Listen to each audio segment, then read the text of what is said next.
Bharatiya Janata party అధినాయకత్వం వ్యూహం బయటికి కనిపించని నిబిడీకృతమైనటువంటి ఒక రహస్యం ఉంది అందులో.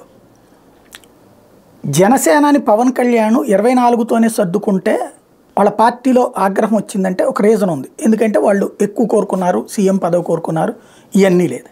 భారతీయ జనతా పార్టీ సీఎం రాదనేది తెలుసు కదా, పొత్తు ఎందుకు పెట్టుకుంది, అందరినీ పోటీ చేస్తే బాగుండేది కదా.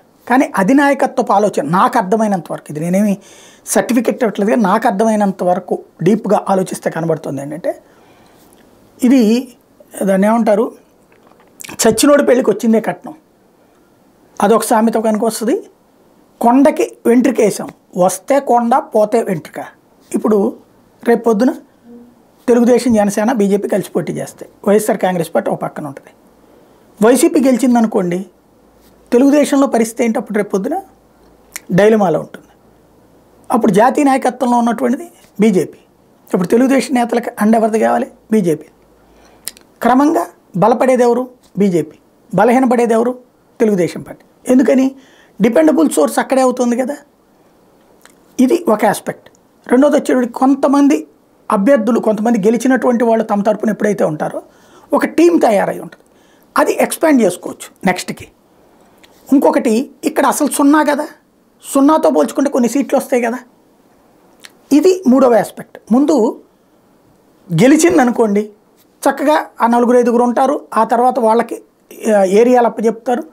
జోనల్ వైడ్గా, ఇప్పుడు జగన్ ఎట్లయితే జోనల్ వైడ్గా అప్పచెప్పారు అట్లా జోనల్ వైడ్గా అప్పచెప్తారు. అక్కడ రేపు పొద్దున స్థానిక సంస్థల ఎన్నికలు మరికొంతమందిని తయారు చేసుకుంటారు. ఆ తర్వాత నెక్స్ట్ అసెంబ్లీ ఎన్నికలకి గట్టి పోటీదారుగా మారతారు. ఈ ప్రస్తుతం ఒకేసారి కొండకి నిచ్చినేస్తే వర్కౌట్ అయ్యే పరిస్థితి కాదు. ఇప్పుడు కనుక గెలిస్తేనేమో నెక్స్ట్ నిదానంగా భారతీయ జనతా పార్టీ ఎదుగుదల ఉంటుంది. ఒకవేళ తెలుగుదేశం కూటమి ఓడితే మాత్రం 2029కి ఖచ్చితంగా భారతీయ జనతా పార్టీ ప్రధాన ఎజెండాతో వెళ్ళడానికి ఒక సోర్స్ అవుతుంది. ఎందుకంటే ఇప్పుడు ఓడిందంటే తెలుగుదేశం భవిష్యత్తు అయోమయం అయితే నెక్స్ట్ ఎలక్షన్స్ దగ్గరకు వచ్చేటప్పటికి బలమైన శక్తిగా షేరింగ్తో సహా కూర్చుని బేరమాడి తీసుకునేటటువంటి శక్తి వస్తుంది. కాబట్టినే ఇవాళ కొద్దిగా వెనక్కి తగ్గితే, ఒక అడుగు వెనక్కి వేస్తే దాని ఇంపాక్ట్ రాబోయే రోజుల్లో చాలా బలంగా ఉంటుందన్నటువంటి కోణంలోనే సాగుతున్నది అనిపిస్తోంది.